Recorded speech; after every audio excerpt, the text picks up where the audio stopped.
सुंदरी बहन फुलन देवी जी के चरणों में मैं नमन करता हूँ। महर्षि कश्यप जी के चरणों में नमन करता हूँ। कालू बाबा धीवर जी के चरणों में नमन करता हूँ। महाराजा गुराज निषाद जी के चरणों में नमन करता हूँ। महामना डॉक्टर संजय कुमार निषाद जी के चरणों में नमन करता हूँ। आज बड़े दुख के साथ बहन फुलन देवी जी का शहादत दिवस मनाया जा रहा है। फुलन देवी जी के ऊपर जो अत्याचार हुए हैं और जिस कारण से बहन फुलन देवी जी ने अपने दुश्मनों से बदला लिया है, मैं उसके बारे में कुछ आपको बताना चाहता हूँ। बहन फुलन देवी जी हमारी निषाद समुदाय मल्ला समाज से थी। मसा आवाज नहीं आएगी, नजदीक रहो। उस गांव में वे रहते थे, वो गरीब थे, एक झोपड़ी में रहते थे और उनकी दयनीय स्थिति इतनी खराब थी कि एक टाइम का खाना भी उनके यहाँ बनने के लिए दुर्लभ था। उन्होंने किसी से एक छोटा सा कर्ज ले लिया था और कर्ज लेने के बाद वो कर्जदार तंग करने लगा, परेशान करने लगा और उनके घर पे जाकर के उनको प्रताड़ित करने लगा। बहन फुलन देवी थोड़ी बचपन से ही गर्म मिजाज की थी। वो जब अपनी बात को कहती थी तो बड़े दिल खोल के कहती थी, वो दबती और डरती नहीं थी। लेकिन उस गांव में भी जो वहाँ दबंग लोग थे, ऊंची जाति के लोग थे, वे लोग गरीब लोगों का शोषण करते थे, उनकी बहन बेटियों के साथ अत्याचार करते थे। वही काम फुलन देवी के साथ हुआ और 13 साल की एज में उसकी शादी उसके साथ करती गई कि जिसने कर दिया। वो 40 साल का था, फुलन देवी 13 साल की थी। लेकिन उसको ये नहीं दिखा कि ये तेरे बच्चे के समान है और उसने उसको प्रताड़ित करना शुरू किया। फुलन देवी वहाँ से प्रताड़ित होने के बाद किसी प्रकार उससे निकल आई और निकलने के बाद तो फिर जैसे अपने गांव में पहुंची तो गांव के जो दबंग लोगों के लड़के थे वे लोग छेड़ने लगे, परेशान करने लगे, दुखी करने लगे और स्थिति यहाँ तक की आई कि फुलन देवी का साथ महाभारत में चिरण एक बार ही हुआ था, लेकिन बहन फुलन देवी के साथ कई 100 बार चिरण हुआ। ये बड़ा दुर्भाग्य हमारा है कि हम क्रांतिकारी होने के बावजूद भी, सबसे अधिक हमारी आबादी होने के बावजूद भी हम बहुत पीछे हैं। आज पीछे इसलिए है कि हमारी ज़मीर मर गया, हमारी आत्माएं मर गई और हमारा जो है विश्वास जो है वो दूसरे की तरफ है कि दूसरे साथ चल करके हम अपना साथ लालन पालन कर लेंगे, स्वयं करना नहीं चाहते। बहन फुलन देवी जी के साथ बहुत अत्याचार हुए और इतने अत्याचार हुए कि एक के साथ एक होते चले गए और भेड़ों में लोग उसे खींचते गए और वो खींचती चली गई। जब तक वो डरती रही तब तक डरती रही। उसके बाद बेमई कांड होता। बेमई कांड में उसको डाकुओं ने उठा लिया और उठा करके 21 दिन तक उस पूरे गांव ने मिलकर के उस साथ चीरण इतनी बुरी तरह से किया कि उसके शरीर की कोई भी अंग ऐसा नहीं था कि जो घायल ना। मैं उनके साथ रहा हूँ, मैंने वो चिन्ह देखे हैं सारे। शरीर के कोई ऐसा भाग नहीं था जिस शरीर के भाग पर, चाहे गुप्त अंग हो चाहे खुला अंग हो, उन सभी को उन्होंने निचोड़ करके उन्होंने काट करके दांतों से हाथों से जैसे भी उनसे हुआ उनसे तो वो अत्याचार हुआ कि शायद कोई अत्याचार इतना अत्याचार झेलने के बाद शायद कोई जीवित ना रहता, आत्महत्या कर लेती। लेकिन बहन फुलन देवी जी ने आत्महत्या नहीं करी। उसने प्रतिज्ञा कसम खाई कि मैं इस क्षेत्र में रह कर के ही मैं इन अत्याचारियों के साथ भिड़ूंगी और अपनी बहन बेटियों को सुरक्षित करने का काम करूंगी। और उसने बेमई कांड के अंदर अपने फिल्म में भी देखा होगा, किताबों में पढ़ा होगा, हर चीज़ पे है कि वहाँ जा कर के उसने उस पूरे गांव के इकट्ठे जिन लोगों ने अत्याचार किया था 22 लोगों को एक साथ फांसी नरसंहार किया था। और नरसंहार करने के बाद फिर उसके बाद भीड़ में चली गई और जाने के बाद उसने जो भी कुछ किया है वो हमारी बहन बेटियों के लिए किया है। खाली अपने समाज के लिए जो भी कभी कुछ पीढ़ियाँ थी समाज थी उन सभी की बहनों की सुरक्षा के लिए उसने काम किया है और वो तहलका मचाया कि पूरे हिंदुस्तान में नहीं पूरे वर्ल्ड में वो तहलका मचाया। और बहन फूलन देवी जी को दस्यु सुंदरी कहा जाता है। क्यों कहा जाता है कि पूरे संसार में उसको सम्मान भी मिला और उसको चौथे नंबर की आयरन लेडी कहा गया। आयरन लेडी किसको कहा जाता है कि जो अत्याचार के खिलाफ लड़ता हो। लोगों ने उसको डाकू बताया लेकिन हम कहते हैं वो क्रांतिकारी थी और वो ऐसी क्रांतिकारी थी कि उसने पूरे समाज को एक ताकत दी थी, एक पहचान दी थी उसने। और पहचान देने के बाद जब वो पार्लियामेंट में पहुंची तो पार्लियामेंट में उसने जब लोकसभा जीत करके आई, लोकसभा जीतने के साथ ही उसने समाज के लिए ही काम किया और किसी और के लिए काम नहीं किया। कोई भी उसके पास पहुंचता था उसको पता लग जाता था क्योंकि हम तो वहाँ डेली रहते थे। अगर कोई भी वहाँ तक उस फरियाद लेकर पहुँच गया या पता लग गया कि फलाने क्षेत्र में हमारे समाज साथ अत्याचार किया गया तो उसके बाद उस क्षेत्र के थाने को, उस क्षेत्र के डीएम को, एसडीएम को, तहसीलदार को वो बकसती नहीं थी। वो उसी लहजे बात करती थी जिस लहजे वो अपना को जाना करती थी। उसने समाज को पूरा नाम भी दिया, पहचान भी दिलाई और लोगों को पता पूरे पड़ने में लगा कि मल्ला समाज के लोग उत्तर प्रदेश के अंदर नहीं पूरे भारत के अंदर बहुत आयात में रहते हैं। लेकिन बहन फूलन देवी जी का लोगों ने उपयोग किया, समाजवादी पार्टी ने मिलकर के उसके साथ उपयोग किया। कैसे उपयोग किया कि बहन फूलन देवी जहाँ भी जाती थी वहाँ पर कई लाख लोग भीड़ अपना उमड़ती थी और उमड़ने के बाद जब वो जो भी कह देती थी लोग उसको मान लिया करते थे। और 3 बार मुख्यमंत्री समाजवादी पार्टी के बने उसके कार्यकाल में, तो 2 बार वो सांसद रही। लेकिन जब वो सभा में से अपना स्पीच देकर के वो मंच से उतर जाती थी तो वहाँ से भीड़ खत्म हो जाती थी। लेकिन उन लोगों को लगा कि अगर इसके पीछे इतनी भीड़ जैसी हट जाती है तो वहाँ से भीड़ खत्म हो जाती है। तो आने वाले समय में ये इस समाज का नेतृत्व करते हुए और गरीब समाज का नेतृत्व करते हुए ये आने वाले समय मुख्यमंत्री बन सकती है, आने वाले समय प्रधानमंत्री बन सकती है क्योंकि 18% की आबादी आपकी है। ये आप लोगों को नहीं पता अभी तक। मैंने अपने सामने देखा, जहाँ भी मैंने बुलाया, जहाँ भी हम साथ में गए कि जब फूलन देवी जाती थी तो 4 जिलों की फोर्स लगानी पड़ती थी पब्लिक को थामने के लिए, पब्लिक को रोकने के लिए। कितना जलवा था।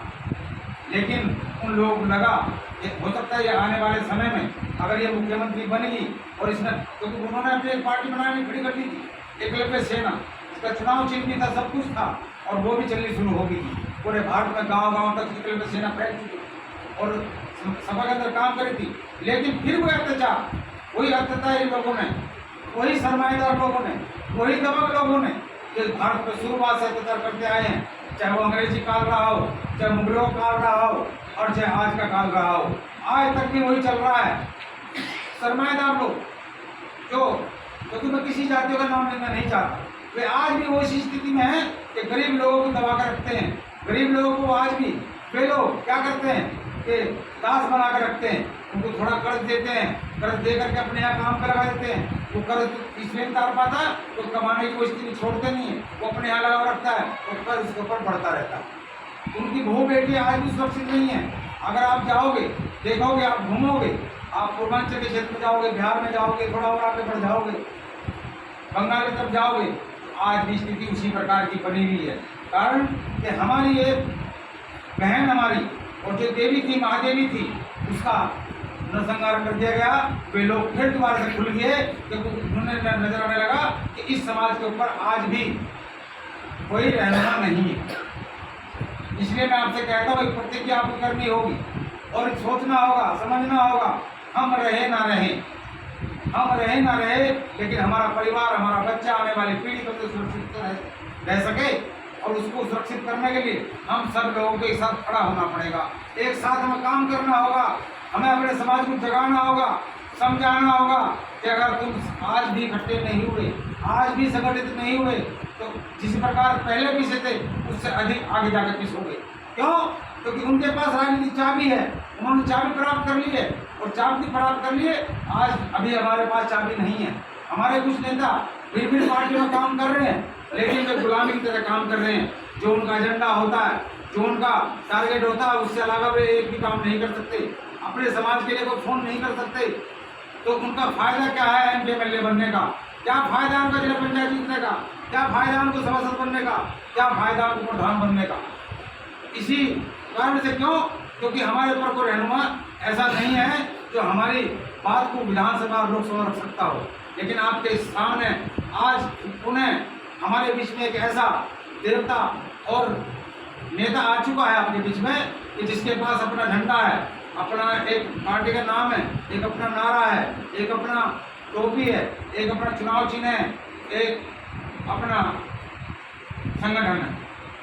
अगर ये ऐसा बन चुका है, क्यों? क्योंकि आप अपने मंच पे खड़े होकर के, अपने संगठन में खड़े होकर के मन मर्जी तरीके से काम कर सकते हो, अपने मंच पे चढ़ करके काम अपनी बात कह सकते हो, अपने बड़े से बड़ा मंच लगा हुआ, चाहे मुख्यमंत्री हो चाहे प्रधानमंत्री हो, एक छोटा सा कार्यकर्ता खड़ा होकर के उस मंच पे अपनी बात कह जाता है। क्या कोई ऐसा मंच है कि जिस मंच पर जा करके आप उस पार्टी के कार्यकर्ता बन जाओ और वो पार्टी आपको मंच पर खड़ा कर दे, या कभी आपके हाथ से माला गिरवा दे?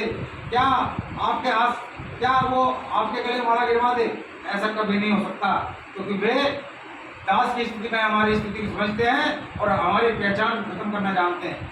क्योंकि आपने देखा होगा पीछे हमने जब चुनाव चल रहा था तो हमने एक सभा की, और जब मैंने बोला कि हमारे सिलौनी इस गाजियाबाद जिले में हमारे 3 लाख की हमारी आबादी पोलिंग है हमारी, तो पता पीछे से क्या मजाक उड़ रही थी? क्या इस समाज के लोग इतने हो सकते हैं जो कि हमारे उससे भी अधिक यहाँ गाजियाबाद जिले में हैं? इस लोकसभा में हम उससे भी अधिक हैं, आबादी में रहते हैं, लेकिन रोजमर्रा कमाने वाले लोग हैं, रोजमर्रा खाने वाले लोग हैं। हम उनके पास तक नहीं पहुंचते, वे गरीब लोग हैं। जब तक उनको ताकत नहीं मिलेगी, पहचान नहीं मिलेगी, तब तक वे लोग निकल के बाहर भी नहीं आएंगे। लेकिन वो ताकत आपको बनना होगा, आपको वो पहचान बनना होगा, आपको ये टोपी झंडा नारा वहाँ तक पहुँचाना होगा, उन लोगों के पास तक जाना होगा। क्योंकि दूसरे लोग जब आपके बीच में आएंगे वे सिर्फ मतलब के लिए आपके बीच में आएंगे, इसलिए आएंगे कि हम इस समाज में अगर हम पद ले लें, किसी और पार्टी में उनको पद नहीं मिल रहा, किसी और पार्टी में उनको पहचान नहीं मिल रही, किसी और पार्टी में उनको टिकट नहीं मिल रहा, लेकिन यहाँ सोचते हैं वे कि यार इनकी आबादी बहुत सारी है और इनकी आबादी ज़्यादा है और मुझे इस समाज से अगर टिकट मिल जाएगा तो मैं आराम से जीत जाऊँगा, काम करेंगे ये और राज करूँगा मैं। इसलिए आपको ये भी समझना होगा, आपको अपनी पहचान बनानी पड़ेगी और अपने जो पारिवारिक अपने भेदभाव हैं, अपने पर्सनल भेदभाव हैं, उनको दूर रख करके इस पार्टी के लिए काम करना होगा। और पार्टी का नाम है निर्बल इंडियन सोशलिस्ट हमारा आमदल, जिसका शॉर्ट शब्द है निषाद, जो निषाद पार्टी के नाम से आज एक पहचान बनी हुई है। आपका चुनाव चिन्ह है भोजन बड़ी थाली, भोजन बड़ी थाली आपका उत्तर प्रदेश चुनाव चिन्ह है। अब फिर एक चुनाव आपका लड़ने जा रहे हैं जिसका चुनाव चिन्ह भोजन बड़ी थाली होगा। टिकट हम 2 मांग रहे हैं, वहाँ से 1 मिला है, लेकिन दोनों टिकट हमें मिलेंगी। और आपके पास 11 विधायक हैं।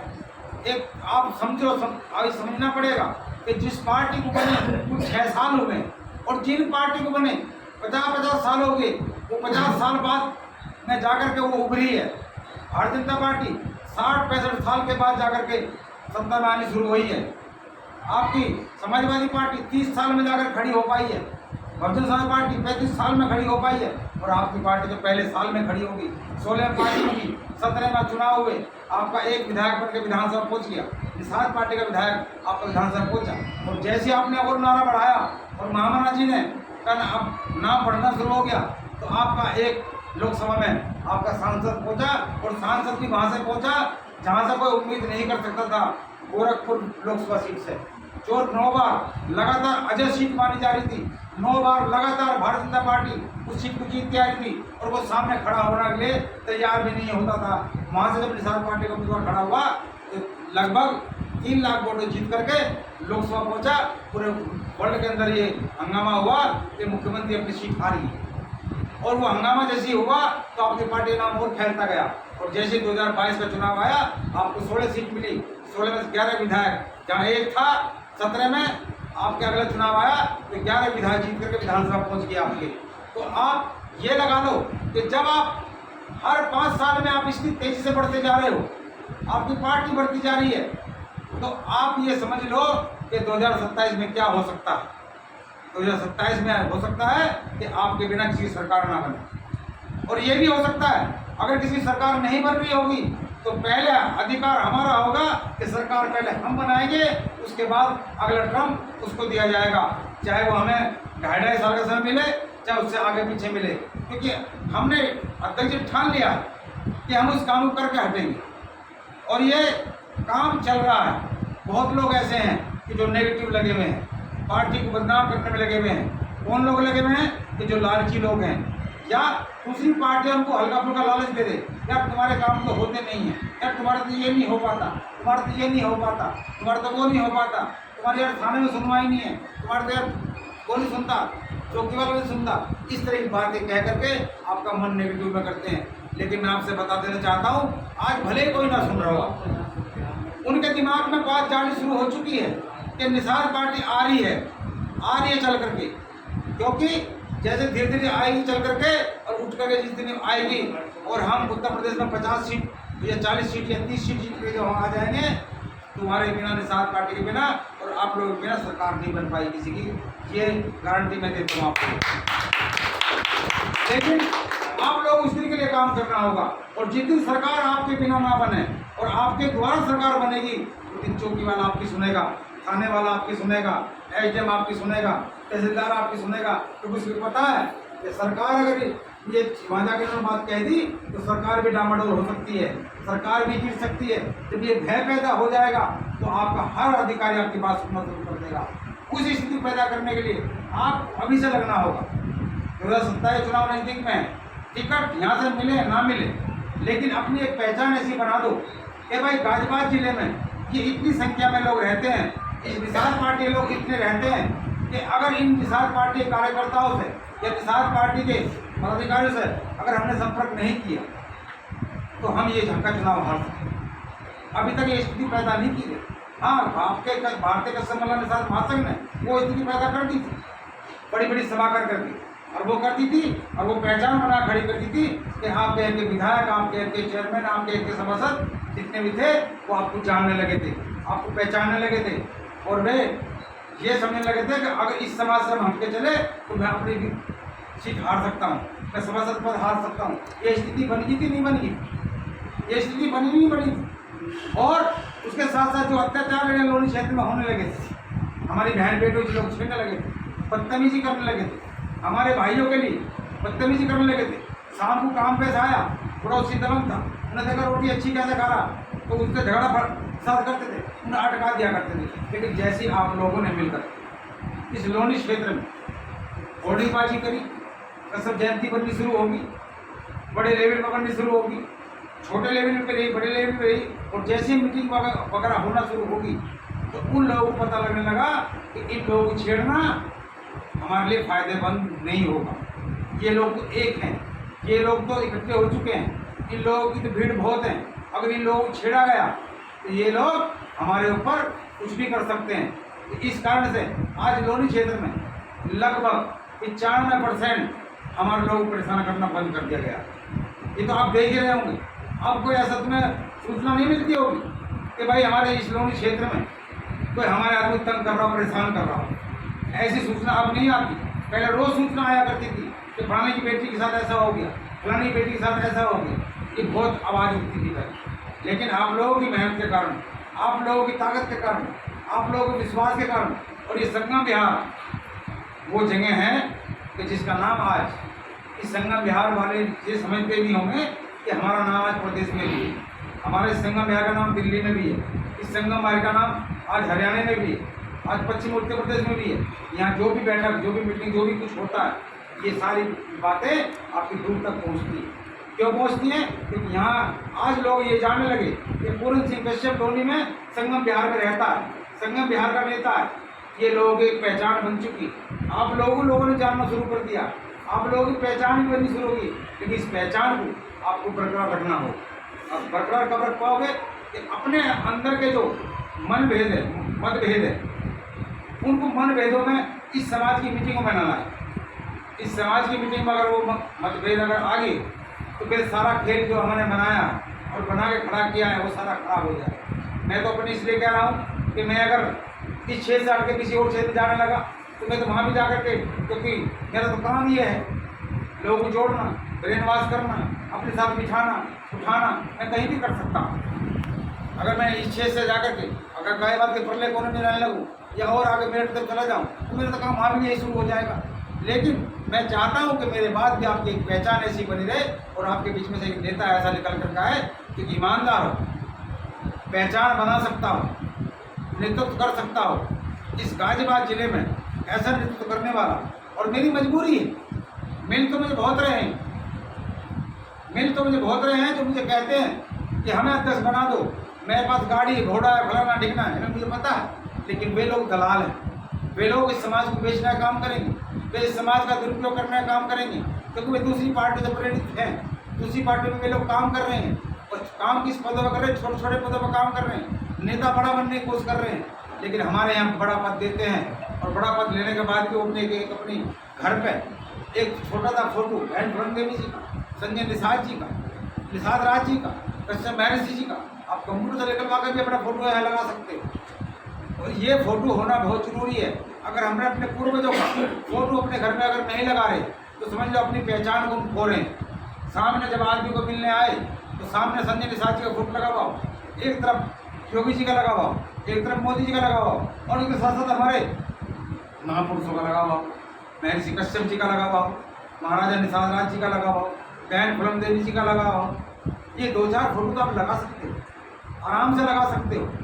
फोटो निकलवाओ कंप्यूटर से, 10-15 रुपये आप कलर प्रिंटर से निकाल देता है वो, उसकी जगह जड़वा लो। क्योंकि हमारे समाज के पूर्वजों के फोटो अभी कैलेंडरों में नहीं मिलते, अभी इतनी पहचान हमने अपनी नहीं बना पाई, क्योंकि हम जाकर कहीं मांगते ही नहीं, और जब हम मांगते नहीं हैं तो कोई छापेगा भी नहीं। तो अपने ये फोटो अपने होने चाहिए। और तो और आप देखोगे जिसको पद मिला हुआ है, अरे 300 रुपये का छोटा सा फोटो, अपना अध्यक्ष जी का बड़ा फोटो, अपना एक बड़ा फोटो, ऊपर संजय निषाद जी का, योगी जी का, मोदी जी का, अमित शाह जी, प्रदेश अध्यक्ष जी का, मेरा फोटो, अगर आप मेरे समर्थक हो तो मेरा फोटो, मेरे समर्थक नहीं किसी और समर्थक हो उसका फोटो। अरे ये घर के सामने अपना लगा सकते हो। इससे क्यों लगा सकते हो? तो उसमें दिखाई दे रहा है सरकार में है, योगी मोदी को देख रहा है, वो संजय निषाद जी को देख रहा है। आदमी निकलता बढ़ता पड़ेगा तो पार्टी का नाम वो पढ़ने लगेगा, 2-4 बार पढ़ के जाएगा तो उसकी जुबान पे आ जाएगा। जुबान पे जब आ जाएगा तो आपकी पहचान बननी शुरू हो जाएगी। और वो भी कोशिश करेगा कि यार इस पार्टी के लोग हर जगह मिलते हैं, हमें तो जहाँ भी जाते हैं वहीं वोट लगा मिलता है, यार हम भी इस पार्टी के साथ जुड़ जाएँ, क्योंकि जुड़ने के लिए बहुत तैयार है। लेकिन अपनी एक हम पहचान उस तरह से नहीं बना पा। आप देख रहे हो दूसरे लोग किस तरह लगा रहे हैं, बड़े बड़े लगा रहे हैं, उसका फ़ायदा उठा रहे हैं। आप लोगों को छोटा फोटो लगाइए अपने घर पर। अरे महासंघ का फोटो जब एक बोर्ड लगता था, पूरे समाज के लोग आपसे पूछते थे, आपकी पहचान होती थी। पूरे समाज जो हमारे समाज के लोग निकलते पड़ते थे, जो आगे खुद उठ जाते थे कि यार इनके समाज का बोर्ड लग रहा, वो आप सब समझ बताता था। खाया नहीं था, ये बोलो मुँह से निकाल, खाया नहीं खाया। अगर ऐसा है तो ये भी काम करना शुरू कर दो। अरे किसी के पद है वो भी लगाओ, और किसी के पद नहीं है तो बिना पद के भी लगाओ। निषाद पार्टी का कार्यक्रम लगाओ, 100 रुपये 150 रुपये का बनवा, ज़्यादा महंगा मत बनवाओ। अगर कोई पार्टी का बड़ा प्रोग्राम हो रहा हो, चाहे नखला हो रहा हो, चाहे कानपुर हो रहा हो, चाहे कहीं भी हो रहा हो तो रहा है ना। अरे अपने सामने 4-5 लोग मिल करके और 100 रुपये भी अगर इकट्ठे कर लें 5 लोग, 500 रुपये का एक बड़ा होर्डिंग पड़ जाता है। 8x4 का 6x8 का बन जाता है। अरे ये 4 भाई मिल करके अगर 100 रुपये में खर्च करके 500 रुपये खर्च करके एक अपनी गली के आसपास लगा दो, अपने फोटो लगा दो, तो उस गली में निकलने मरने वाले सभी समाज के लोग आपकी पहचान करना शुरू कर देंगे। और एक दिन वो आएगा कि जब इसके यहाँ छोटी मोटी कोई घटना घट जाए और वो घटना घटने के बाद आपने उसकी सहायता हल्की सी नहीं कर दी या उसके साथ खड़े होंगे, तो वो आपका उसी दिन से हो जाएगा कि यार ये आदमी मेरे साथ खड़ा था, ये आदमी मेरे साथ थाने में गया था, ये आदमी मेरे साथ जो है चौकी में गया था। भले चाहे कुछ ना कर पाए लेकिन उसके एक दिल में घुस जाओगे उस दिन से। तो ये काम बहुत जरूरी है। और जिला अध्यक्ष से मैं एक बात कहना चाहता हूँ, मेरे ऊपर ये आरोप लगते हैं कि भाई यहाँ के जो गुंडे लोग हैं जो मेरे से चिढ़ते हैं, जिनको ये पता है कि पूरन सिंह अगर आगे निकल गया तो हमारी राजनीति खत्म हो जाएगी, चाहे वो मंत्री हो, चाहे वो विधायक हो, चाहे सांसद के लेवल में हो। इस 25 उत्तर प्रदेश की बेल्ट में जितने भी लोग रह रहे हैं वो सब जानते हैं मुझे, क्योंकि सब मेरे मित्र रह चुके, सब मेरे साथ काम कर चुके, सब मेरे पीछे ठेला जैसे आप लोग खा रहे हो ऐसे भी खा चुके हैं। लेकिन वे समय के साथ उनके भाग्य में था, विधायक बन गए, सांसद बन गए, मंत्री बन गए। लेकिन उन्हें ये पता है कि पूरन सिंह इतना पागल है कि जब ये निकट पड़ता है और जहाँ भी निकट जाता है तो अपनी एक छवि छोड़ता जाता है और भीड़ इकट्ठी कर लेता है, भीड़ इकट्ठी कर लेता है। ऐसा ना हो कभी हमारा गिराफ ना गिर जाए। लेकिन मैं किसी गिराफ नहीं गिरता, उन्हें भरा में इस बात, वो अपना काम करे, मैं अपना काम कर रहा हूँ, क्योंकि मुझे सिर्फ सम्मान की तमन्ना है, मुझे पैसे की और चाबी की तमन्ना नहीं। दो चीज़ मेरे से भिन्न है। लोग कहते हैं पूरन सिंह पागल, राजनाथ जी भी कहते हैं मुझे पूरन सिंह पागल, जीवन में कुछ नहीं हो पाएगा। मैंने सिर्फ एक ही बात कहता हूँ कि मैं उस सोने की कुर्सी में मैं आपको देखना चाहता हूँ। मैं जीवन को उस कुर्सी तक रखाना नहीं चाहता। मेरा जीवन इसी तरह प्रचारक में बनेगा। और प्रचारक मैं बचपन से लेकर प्रचारक दूसरे के लिए प्रचार करता हूँ, नेता बनाने की कोशिश करता हूँ, विधायक बनाने की कोशिश करता हूँ, सभासद पार्षद बनाने की कोशिश करता हूँ। और मैं आपको बता दूँ, अब की बार जो उत्तर प्रदेश के अंदर जिला पंचायत चुनाव होगा, चेयरमैन का चुनाव होगा, महापौर का चुनाव होगा, सभासदी का चुनाव होगा, बीडीसी का चुनाव होगा, निषाद पार्टी किसी से कोई गठबंधन नहीं करेगी। अब की बार आप लोगों को लड़वाएगी, आप जीतो चाहे हारो, लेकिन लड़वा करके आपको नेता की पहचान दिलाने की कोशिश करेगी। अगर आप थोड़ी मेहनत कर ली तो नेता बनकर आप खड़े हो जाओगे। लेकिन पहचान दिलानी है कार्यकर्ताओं को, टिकट भरवाना है, गवर्नमेंट क्या उसका नाम जाना है, एसडीएम तहसीलदार आपका नाम जानेगा, आपके थाने पुलिस वाले भी नाम जानेंगे कि कौन कौन उम्मीदवार हिस्सा लड़ रहे हैं। तो आपकी पहचान बननी शुरू होगी या नहीं होगी बताओ। लेकिन तैयारी करनी पड़ेगी, पीछे नहीं हटना है, आगे बढ़ना है। अध्यक्ष जी ने ठान लिया है, मैंने भी उनसे बोला है कि अब की बार नीचे से हमें ऊपर को आना है। ऊपर से तो हम जो होना करना कर लिया, लेकिन निचले पायदान से, प्रधानी से लेकर बीडीसी से लेकर के, प्रधान का कोई चुनाव जीतने तो अपना लड़ता, अपने चुनाव जीतते, लेकिन बीडीसी होता है वो पार्टी खड़ा होता है। बीडीसी, सभासद, निगम पार्षद, चेयरमैन और महापौर, कोई भी अगर लड़ना चाहता हो इस पार्टी से, समाज का लड़े, गैर समाज का लड़े, इस बात से मतलब नहीं है। मतलब हमें है जय निषाद के नारे से और निषाद पार्टी की पहचान से और संजय निषाद जी की ऊंचाई से मतलब है। और जब नीचे से अगर हम जीत कर गए और इस 75 जिलों में हमने, अगर 75 जिलों में हमने हर जिले में से इतने शहर कस्बे हैं, अगर 100-150 भी, अगर हमने 200 लोग भी अगर जीत करके आए तो आपकी पार्टी की पहचान बननी शुरू हो जाएगी और कितने लोग नेता बड़े खड़े हो जाएंगे जो कल को विधायक MP MLA बन सकते हैं। क्योंकि वे जान जाएंगे कि इस चाबी में कितना दम है। तो इस चाबी के दम के लिए आपके एक पहचान बनानी है और बहन फूलन देवी जी के जो आंसू थे उन आंसुओं का बदला भी लेना है। क्यों? क्योंकि आज भी जिस व्यक्ति ने हमारी बहन फूलन देवी जी को शहीद किया था, वो व्यक्ति आजीवन कारावास होने के बाद भी वो आज भी खुला घूमता है। उसका समाज उसके ऊपर हेलीकॉप्टर से उसकी वर्षा करती है, नोटों की वर्षा करती है, सोने चांदी की वर्षा करती है। ये दुर्भाग्य हमारा है। इस कारण से, क्योंकि हमारा समाज संगठित नहीं है। हमारा समाज इतनी अधिक आयात में होने के बाद भी हम लोग अपनी 4000, 5000 की, 10,000 की अपनी हर जिलेवार एक सभा नहीं दिखा पा रहे आज तक। ये कारण है। अभी अयोध्या कमेटी में जो राम मंदिर है, वहाँ उसका नाम उस कमेटी में लिखे जा रहा था, लेकिन मामा डॉक्टर संजय निषाद जी ने जैसे ही पता लगा तुरंत हमारे मामा ने तुरंत बोला, अगर ये नाम आ गया, अगर कहीं भी दूर तक भी दिखाई या मंदिर के प्रांगण में कहने चला गया तो हमारा गठबंधन तभी टूट जाएगा। तभी तुरंत शांत हुए। जो किसकी ताकत पर बोले वे? आप लोगों की ताकत पर बोले। आप लोगों की ताकत पर भी इतनी बात कह पाए, और वो जब कह पाए आज उसका नाम अनुसार वहाँ से हटा दिया गया, नहीं तो वहाँ उसकी पूजा होती। ये आप लोगों को पता भी नहीं अंदर क्या क्या हो रहा है, हमारे समाज के खिलाफ क्या क्या षड्यंत्र चल रहा है। क्योंकि उन लोगों को पता है कि समाज की आबादी 18% है। अरे 3%, 4%, 5% के लोग हम हैं और हम 4% के लोग राज कर रहे हैं। अगर जितने 18% के लोगों के साथ 6-7% के लोग और जुड़ गए, छोटे छोटे कास्ट के लोग और जुड़ गए और आप लोगों ने जोड़ लिया, इसकी सत्ता को उतार नहीं सकता एक बार आने के बाद। ये लोग इतनी संख्या में रहते, उन लोगों को इस बात की चिंता है कि इस समाज का जो पार्टी बनी खड़ी हुई है, आपने अभी देखा होगा हमारे मुकेश सहनी जी बिहार में वीआईपी पार्टी चला रहे हैं, बिहार में सबकी नाक में दम कर रखा है। अभी उनके पिताजी की हत्या कर दी गई। अगर किसी और पार्टी की अगर होती तो अभी तक क्या कितना भामंडर हो चुका होता देश के अंदर। अभी तक तो देश में जरा कितने आंदोलन हो चुके होते, कितने घर में पर्दे हो चुके होते, कलेक्ट्रेट जाम कर दी गई होती, हर थाने पर धरना दे दिया हुआ था। लेकिन हमारे समाज के लोग तो इतनी स्थिति में हैं कि जो उसके साथ हो रहा है तो खड़ा होकर देख रहा है। आग लगी पड़ोसी के घर में, उसके घर में हमारे भाई के, तो खड़ा होकर हाथ सेक रहा, बुझाने की कोशिश नहीं करता। अगर बुझ भी गई है उसकी तो उसको खड़ा करने की कोशिश नहीं करता, कैसे दबाया जाए ये सोचता रहता। हमें उससे आगे बढ़ना होगा, उससे आगे बढ़कर चलना होगा। और हमें अपने पार्टी की पहचान, हमारे अपने महामना डॉक्टर संजय कुमार जी की पहचान को अगर बड़ा आप कर दोगे तो गारंटी मैं दे रहा हूँ संजय निषाद जी इतने कमजोर नहीं। ये लोग गलतफहमी है कि पार्टी के लिए आज जो भी कुछ हो रहा है, जो आपके दिमाग में बातें हैं कि भाई ये मुझसे आप नहीं हुई, मुझसे ये हुई, मुझसे फलाना हुआ, वो सब कुछ आपके लिए हो रहा है।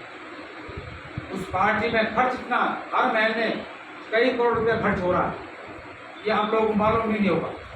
30, 40, 50 लाख रुपए के आसपास मीडिया में खर्च हो रहा है। तो छोटी बात नहीं है, आपके मीडिया में ऐसे नहीं आ रहा। मीडिया का पूरा सिस्टम किया जा रहा है और आगे और भी बढ़ सकता है। बजट क्यों बढ़ सकता है?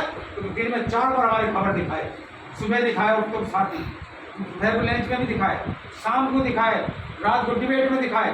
तो कब दिखाई देगी? जब और बड़ा पैकेज दे दिया जाएगा। वो पैकेज कहाँ से आएगा? पार्टी कहाँ से कमा के देगी? पार्टी कहाँ से लाएगी? वो बड़ा दिमाग लगा रहे हैं वो चीज़। इसलिए उनके दिमाग को लगने दो और अपने काम को कराओ। और उसके साथ साथ 29 योजनाएं चल रही हैं। हम अपनी योजनाओं को शुरुआत से सोच रहे हैं कि हमें योजनाएं मिल जाए। अरे जब शुरुआत में अगर मंत्री बने तो दूसरी पार्टियों का दबदबा पहले से वहाँ खड़ा था।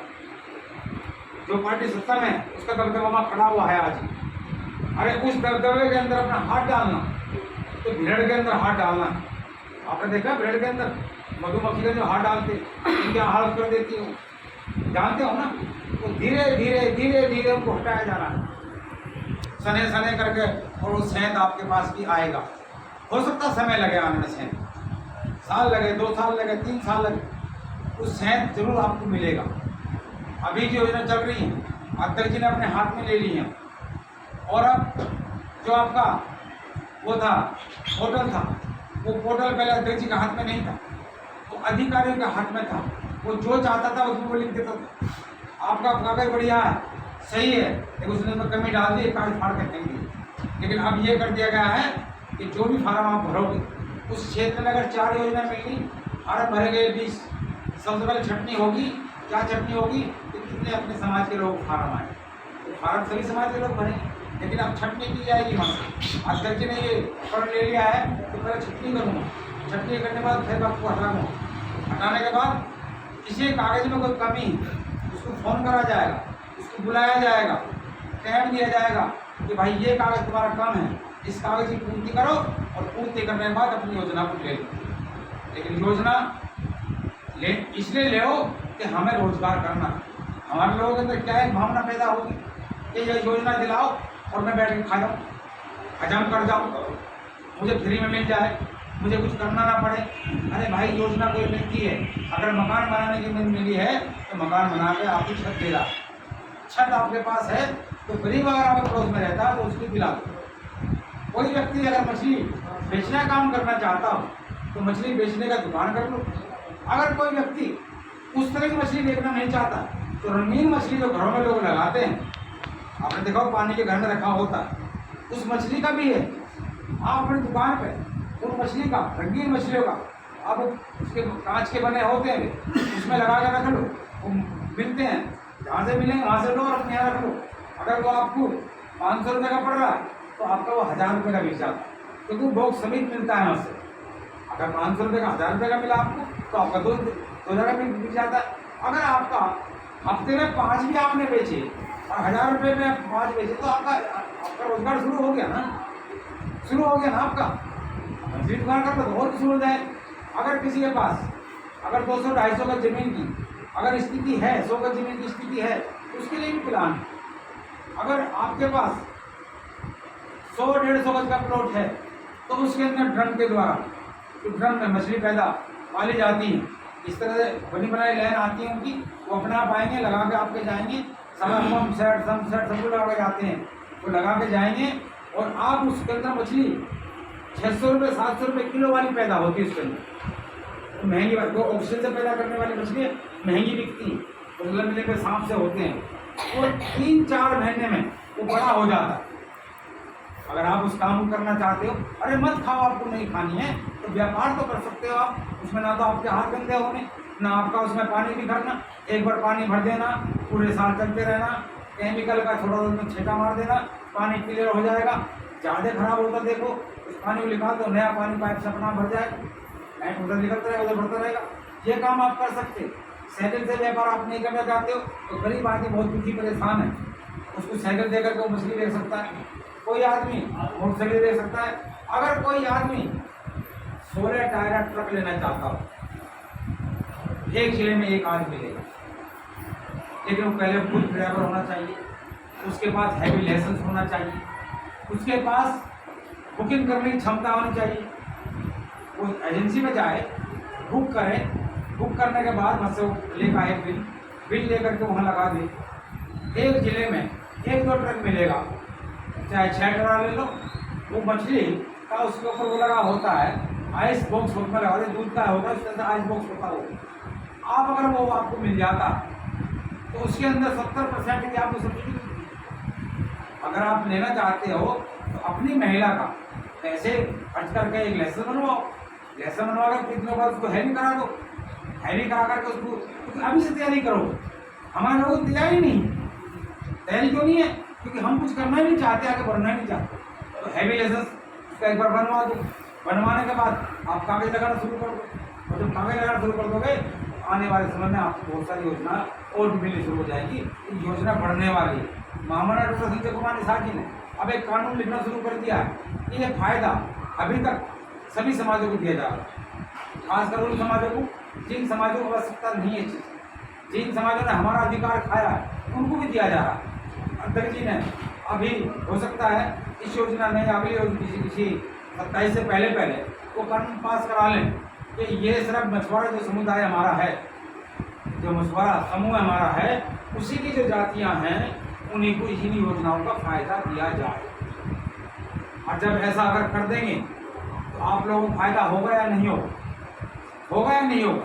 लेकिन समय लगता भाई, क्योंकि अभी हम पार्टी में दमदार नहीं है कि हमें 1 मिनट में कहते हैं यदि इसे पास कर दो तो सुबह वहाँ पर सरकार गिर देंगे। हम उस स्थिति में आपको खड़ा होना। तो अब आप लोगों से मैं ज़्यादा बात न कहते हुए मैं एक बात जरूर कहूँगा कि अपनी अब थोड़ी सी अब पसीना हल्का सा निकालना शुरू कर दो। अगर आप 2 कदम चलोगे तो मैं 20 कदम चलने की आपके साथ तैयार हूँ। अगर मैं 20 कदम चल रहा हूँ और आप 4 कदम चलने की अगर कोशिश कर रहे हो तो मैं फिर मजबूर हूँ कि मुझे भी फिर आगे निकलना पड़ जाए कि 20 कदम के बाद मुझे 100 कदम चलना पड़ जाए और तुम वहाँ 5 कदम पे खड़े रह जाओ। फिर मत कह देना कि हम साथ चले थे लेकिन हमें कोई फ़ायदा नहीं। फ़ायदा तभी मिलेगा और फ़ायदा समय के साथ मिलेगा। और मेरी ताकत की तुम लोग हो, ये बता रहा हूँ मैं। अगर आप लोगों ने मेरे लिए, अगर आप लोगों ने इतना काम किया तो मेरी ताकत बढ़ेगी, और जितनी मेरी ताकत बढ़ेगी तो हो सकता है ऑटोमेटिकली उस चाबी को, जिस चाबी की तलाश है वो चाबी ऑटोमेटिक मिल जाए, बिना संघर्ष करे मिल जाए, बिना प्रचार करे मिल जाए। क्योंकि इस तरह की बहुत सारी चाबियाँ हैं, लगभग 3000 चाबियाँ हैं, लेकिन वो चाबी तभी मिलेगी जब आप लोग साथ में खड़े हो। मुझे कई बार गुस्सा आता है तो बुरा मान जाते हैं, मैं कड़क बोल देता हूँ थोड़ा सा। मैं कड़क इसलिए बोलता हूँ कि मुझे पता है कि जो मेरे साथ चल रहे हो ना कोई कोई सा वो है कि हम साथ चलेंगे पूर्ण सिंह के तो कल को हमें कोई ना कोई फायदा होगा। ये तो सबके मन में है, नहीं कोई नहीं होता। और जब मन में है तो जिस दिन मुझे फायदा होगा, ये मैं कसम खा रहा हूँ दिल से कि अगर पूर्ण सिंह के साथ उनका कतरा तो बिखर जाएगा, लेकिन विश्वासघात पूर्ण सिंह नहीं करेगा। पूर्ण सिंह आपके साथ विश्वासघात करेगा तो पूर्ण सिंह उस दिन जिंदा नहीं रहेगा। तो मैंने अपने इस जीवन में कभी किससे नहीं मांगा, मैं मामा डॉक्टर संजय कुमार से भी नहीं मांगा, मैं कभी कोई फ़ोन नहीं करा, मैं कभी किसी योजना के बारे में नहीं कहता।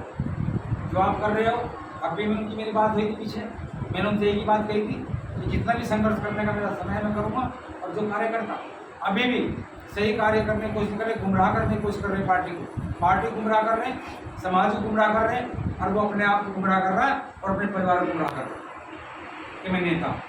तो इस तरह गुमराह कर रहे हैं, उन लोगों का आज के बाद ये सोच लें कि पद जाने वाला है। मेरे पास फोन बात आते, लेकिन मैंने कह दिया कि भाई मेरे हाथ में कुछ नहीं आ सकता। हाँ, तू काम करके दिखा, तेरा नाम नहीं काट सकता। अपने एक सभा मीटिंग करके दिखा, तेरा नाम नहीं काट सकता, क्योंकि तेरा काम दिखना चाहिए। जब तेरा काम दिखेगा तभी तेरी एक पहचान मिलेगी और तभी तुझे उसका इनाम मिलेगा। गाड़ियाँ अध्यक्ष जी अभी खरीद के ले गए हैं। धीरे धीरे जो अच्छे कार्यकर्ता काम कर रहे हैं, उन कार्यकर्ता को धीरे धीरे जैसे जैसे सुविधा हो रही दी जा रही है और जैसे जैसे हमारे पार्टी के पास अर्निंग बनेगी, अपनी सदस्यता आप दोबारा से, ये अध्यक्ष जी का है तो जो सदस्यता आपकी हुई वो 1 साल की थी, उसको पढ़ लेना लिखा भाषा, चाहे आजीवन कार्यकर्ता हो, चाहे कोई छोटा कार्यकर्ता हो, चाहे बड़ा कार्यकर्ता हो, अब मेंबर से आपको दोबारा पुनः लेनी ही पड़ेगी। और वो लिस्ट बन करके सदस्यों की जाएगी, अब वो लिस्ट चढ़ेगी। अब पहले वाला काम खत्म हो चुका है कि लिस्टें नहीं जाती थी, लेकिन अब लिस्टें जाएंगी। हर व्यक्ति का नंबर वहाँ लिखा होगा, अध्यक्ष जी के मोबाइल में होगा। आगे आने वाले समय आपको मैसेज आना शुरू हो जाएगा, क्योंकि मैसेज में भी बहुत मोटी खर्चा हो रहा है। वो मैसेज भी आपके जैसे कोई भी प्रोग्राम होगा, कोई भी योजना होगी, कोई भी चीज़ होगी, वो आपके मोबाइल पे मैसेज के रूप में आती जाएगी। आज ही मेरे पास बीजेपी के मैसेज आते हैं, आम आदमी पार्टी उन सबके मैसेज मेरे मोबाइल में आते हैं। जो भी काम होता है इस तरह के मैसेज आपके पास पहुंचा करेंगे। तो अब इसे आप ये काम करना शुरू कर दो। लेकिन इसको मैंने वासुदेव से बोला था कि भाई ये प्रोग्राम पूरन देवी जी का अपने यहाँ रखो, अपने यहाँ रखोगे, 20 लोग भी बैठेंगे वहाँ जा करके, तो आपके मोहल्ले पर उसके लोग देख रहे होंगे। आप कहते 5-7 की इकट्ठे हो गए, मैं बहुत मानूंगा। मुझे आवश्यकता नहीं पूरी कॉलोनी इकट्ठी हो जाए, इतना दिमाग में इतना बोझ मत डालो कि मैं पूरी कॉलोनी इकट्ठी मेरे को हो नहीं पाएगी और मेरा भेद हो जाएगा। मैं कह रहा हूँ अपने आस पड़ोस के 5 लोग, अगर तुम्हारे 5 दोस्त मित्र हैं, आपको चाहने वाले 5 बैठ गए और यहाँ से 15-20 अगर पहुँच गए और वहाँ बैठ करके यही बात सुन रहे होंगे वे लोग, बस यही लोग सारे लोग हैं बहुत